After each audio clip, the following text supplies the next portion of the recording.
કામગીરી કરતા હતા? આમાં રાંદેર પોલીસ સ્ટેશનને મળેલી બાતમી આધારે એમને બે ઈસમોને બે મોપેડ જેવી ગાડી અને બર્ગમેન ગાડી જેવી ઉપર પકડેલ છે. એનામાં એકનું નામ છે એજાજ ગુલામભાઈ મેમન અને બીજો છે મોહમ્મદ ફેજલ મોહમ્મદ હબીબ ચાંદીવાલા.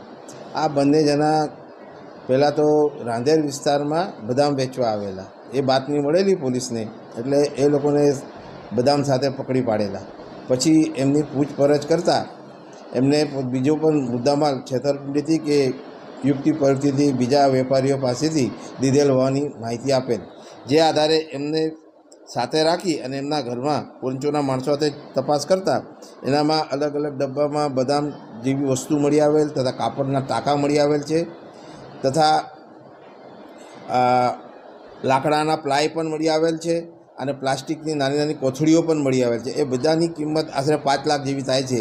એ તમામ મુદ્દામાલ સાથે એમને પકડી પાડેલ છે અને એમની પૂછપરછ કરતાં એ અલગ અલગ જગ્યાએથી લોકો પાસેથી મુદ્દામાલ પૈસા આપીશું એમ કરીને લઈ લીધેલ છે અને લોકો સાથે છેતરપિંડી કરેલ હોવાનું અત્યારે પ્રાથમિક તપાસમાં જાણવા મળેલ છે.